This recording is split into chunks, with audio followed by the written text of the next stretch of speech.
Spyro's physiology actually allow him to glide with this level of efficiency?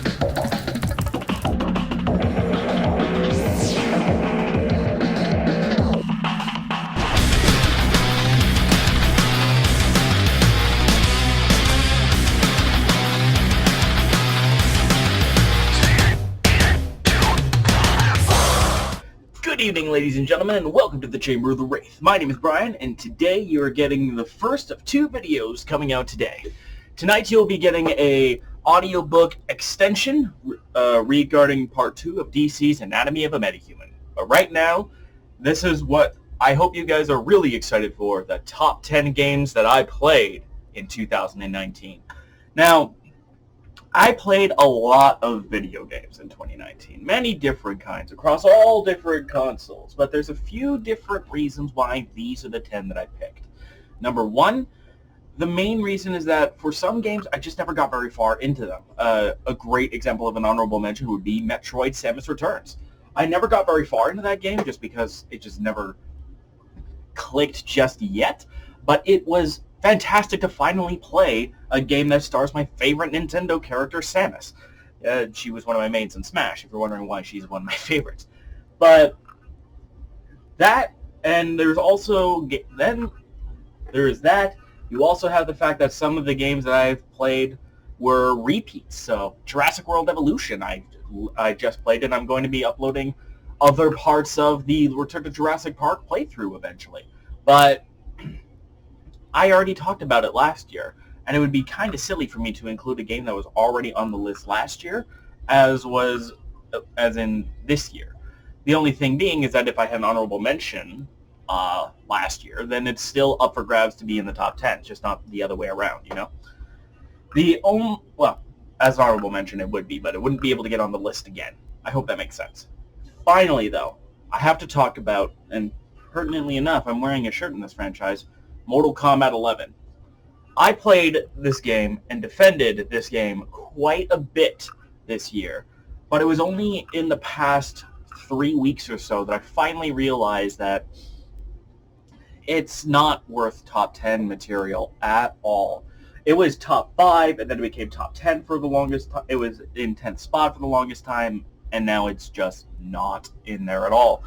And I made a really long 40-minute video talking about it, but to condense it down to a couple of sentences, the monetization really got to me, in particular, monetizing the classic skins, and honestly just what feels like broken promises with Mortal Kombat 11. And I hope NetherRealm does better, and WB, gets their head out of their ass and does better. But we'll see with Injustice 3, I guess. But these are the games that I think, in some way, shape, or form, were amazing to play. And there is one more rule, and it's the same rule I had last year. Come on up here, kitty. It's the same rule I had last year, but it still bears repeating because I only ever get to say it once a year. The date the game came out does not matter.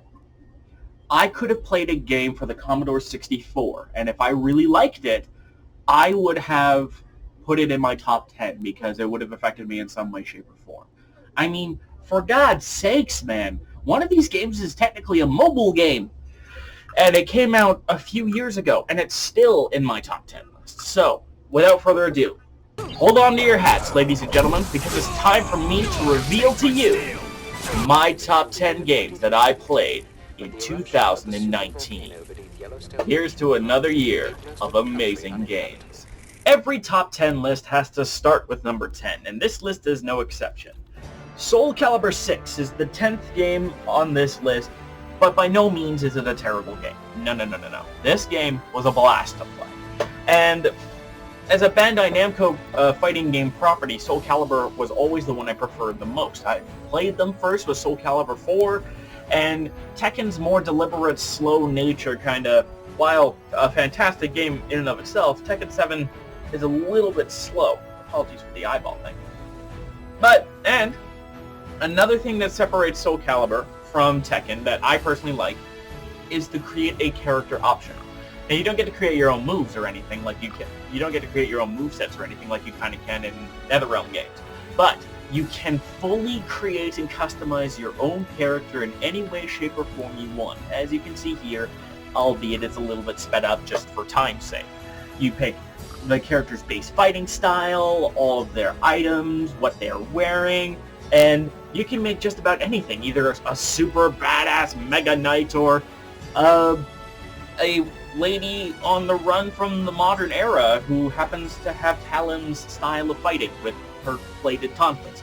But you can do all of that and more. Plus the roster, while fairly small for a modern fighting game at only about, only about 25 characters after DLC, the roster picks are very, very unique, because this is a sort of return to form to Soul Calibur 2. You get Sophitia and Mitsurugi and guest character Geralt from The Witcher, which, given that Geralt's success very recently has become plainly evident, I couldn't resist but have a quick fight with Geralt in it. If you're looking for a fighting game if you're looking for a 3D fighting game that is going to offer you a large customizable option and is very easy to pick up and play, I personally recommend Soul Calibur 6 as that fighting game of choice. And you'd be surprised to know there's only one more fighting game on this list, and it's coming right up. Number 9 goes to probably the oldest fighting game we've ever had on the Chamber of the Wraith to date. And I'm talking about Injustice: Gods Among Us. This NetherRealm-made game was released in 2013 and serves as the beginning of the Injustice franchise, with a tie-in comic series that builds up the last 5 years up until the point of Injustice: Gods Among Us. This game had probably one of the better rosters of any NetherRealm game, and it was a first attempt at a DC licensed one, with characters as iconic as Batman and Superman, the Joker and Harley Quinn, with more obscure picks like Hawkgirl and Solomon Grundy. There is someone to like with these games, and there was a lot of experimentation that comes with a new IP. This is the first NetherRealm-made game to have stage interactables, stage transitions, and super moves that did not have a particularly brutal but more action-packed angle to the super move thing. Previous super move implementations in Mortal Kombat 9 focused on the brutality of snapping bones. This focused on raw power and the unique nature of the heroes. I mean, Superman punches you into space for one of his super moves.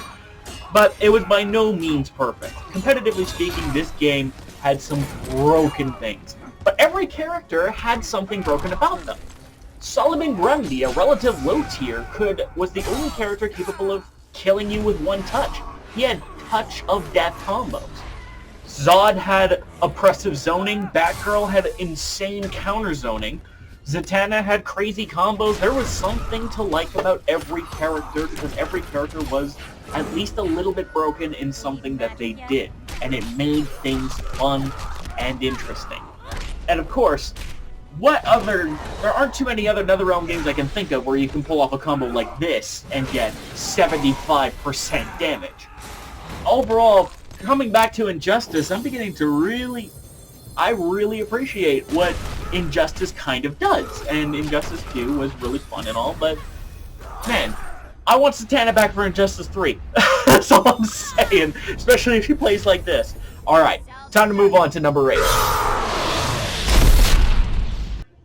Because this is apparently the top 10 list of superlatives as well, we have the rarest game on the Chamber of the Wraith now, as in a game you literally cannot get digitally anymore. Deadpool by Activision and High Moon Studios was a 2013 action-adventure game where you played as Deadpool, voiced by Nolan North, and getting up to Deadpool shenanigans.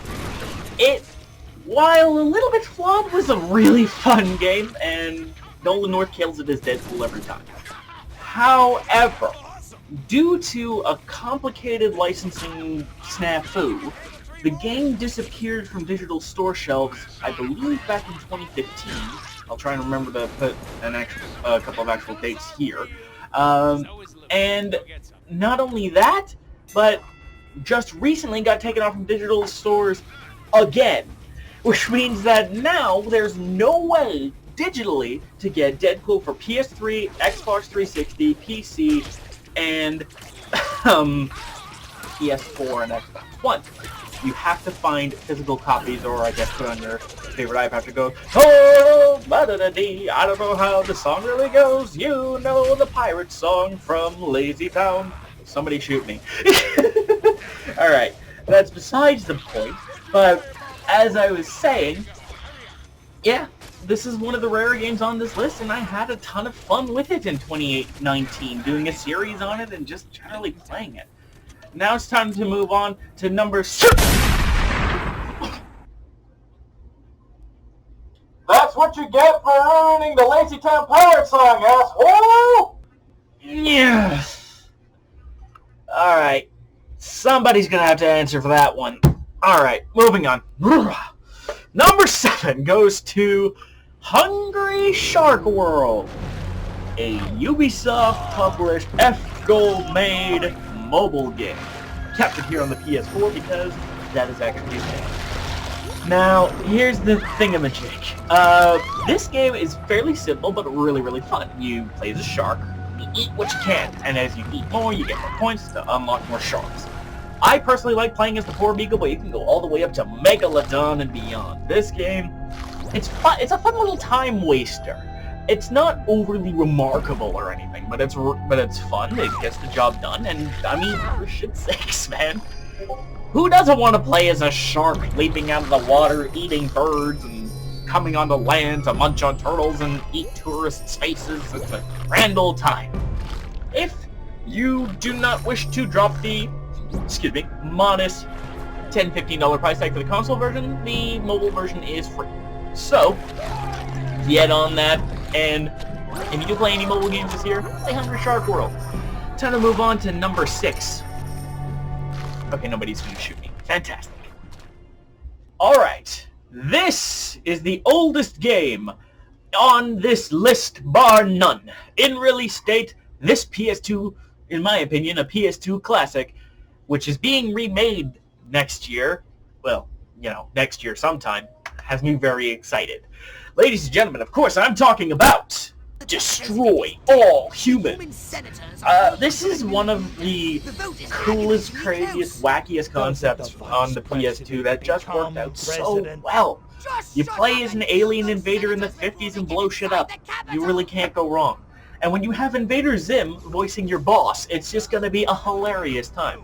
Of course, you can fly around in your saucer and shoot and blow things up and all that, but sometimes you just want to get to ground level, read some minds, and steal some brains. You can absolutely do that, and then some.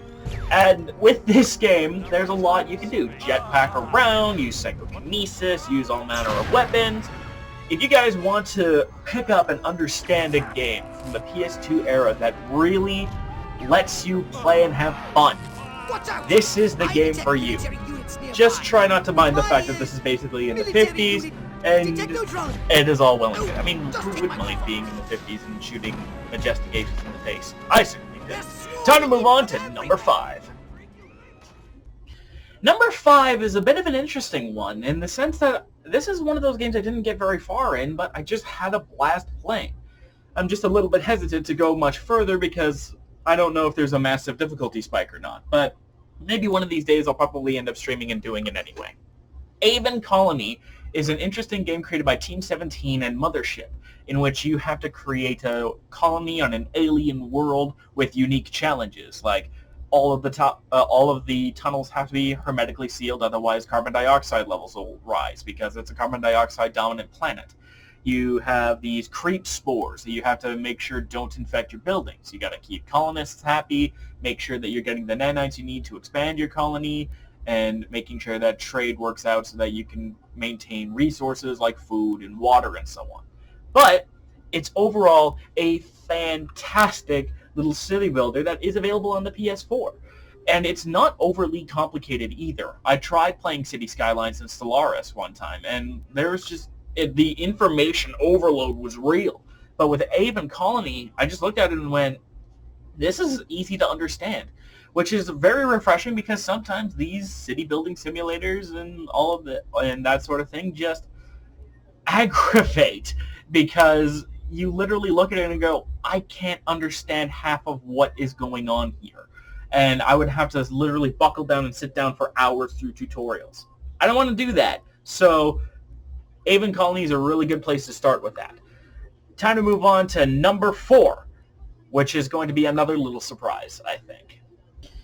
Number 4 has to be the single most relaxing game I've ever played. Every time I open this game up and play it, it just helps bring my racing brain, this crazy thing that's going at 100 miles an hour, right down to a nice slow crawl. I'm talking about Flower.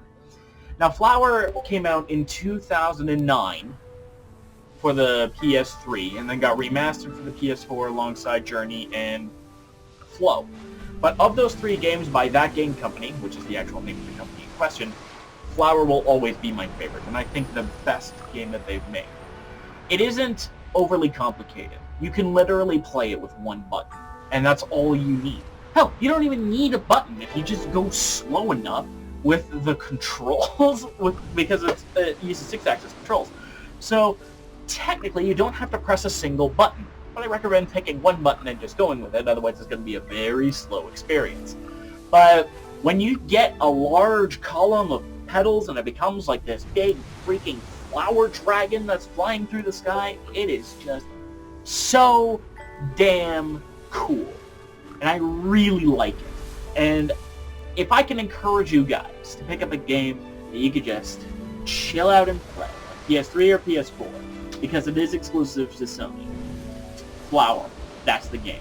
And you can get Flower on the PS4 via the Journey Collector's Edition, which also brings Flow. So it's 3 games in one package, but I really only need to recommend to you Flower. Time to move on to our bronze medal winner. Bet you can't guess what it is. Number 3 goes to a Lego game. Yes, a Lego game. These games, I can't lie, are really, really good. I mean, you play through popular Lego-wise versions of franchises that don't take themselves too seriously, even if it's serious property. Like Lego Batman 3 DC Superheroes. You've got Batman, Batwoman, Superman, Green Lantern, Solomon Grundy, and literally hundreds more to play as. It's just so fun! And the Lego stories are charming, cute, and funny. They're great reliefs from all of the nonsense stories with all the blood and the gore, and you just have to worry about popping a Lego guy's head off every once in a while. It's just a good time. Plus, the missions are creative, and you have to build to progress. There's just so much to like about these Lego games. And so much so, in fact, that I actually ended up getting Lego DC Supervillains for Christmas, so if I end up playing it this year, there's a good chance it'll end up on the list, depending on how good the games in 2020 end up being. But that's, like, literally a year in the future, so don't hold me to it. Time to move on to the silver medal winner. What do you think it is? From a cult hit on the PlayStation Vita to a sequel having juggernaut, relatively speaking, on the PS4, Gravity Rush takes the silver medal. What a cool, kooky, fantastic concept for a game.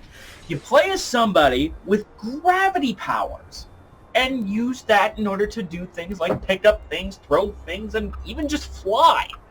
Like, how cool is that? Not to mention the story is charming, cute, and kind of funny most of the time. So, everything about Gravity Rush, there's very little to not like. Sometimes it might get a little disorientating because it uses 6-axis functionality. Whatever. You can deal with that. I look forward big time to eventually playing the sequel, but for now, Gravity Rush takes that sweet silver medal. I mean, look at this game and the art style and flying around. It's just fun to do. But Gravity Rush did not make the top game. Did not make the top medal. That goes to the most recent game on this list, which came out in August this year. And I'm still wrapping my head around it to this day. I think you know what it is, but let's play that little guessing game just for a few seconds longer, shall we? This game. Wow, this game. 2018 was full of heavy hitters.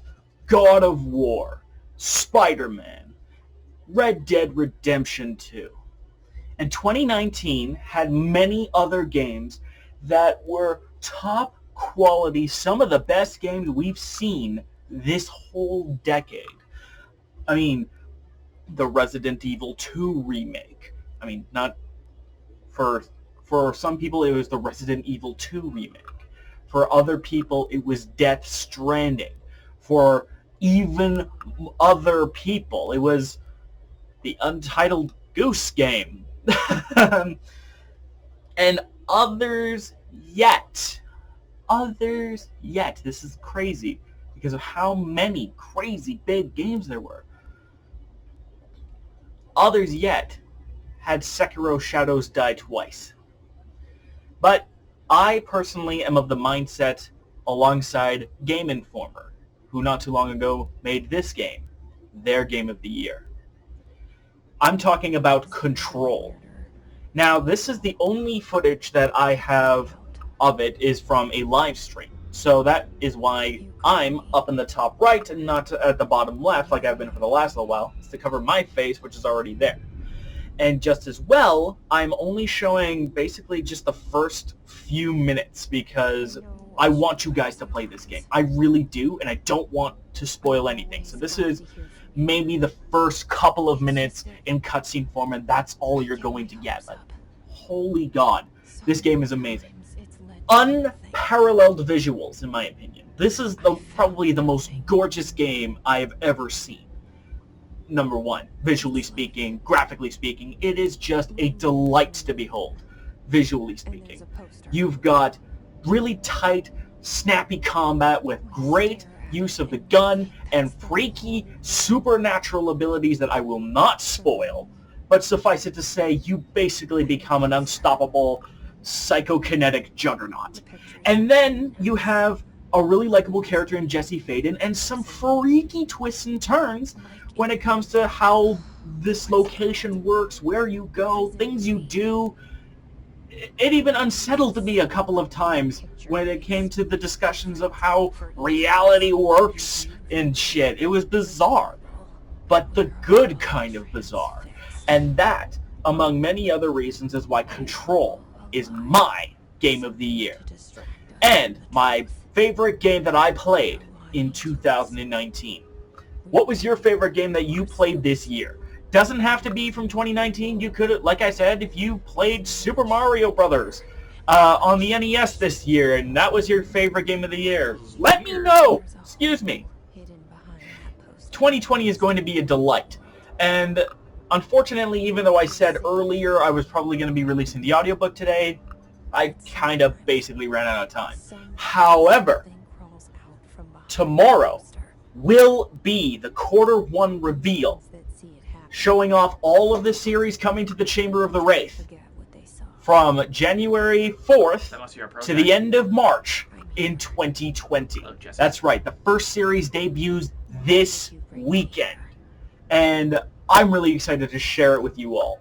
And don't worry about the audiobook, it will come out relatively soon.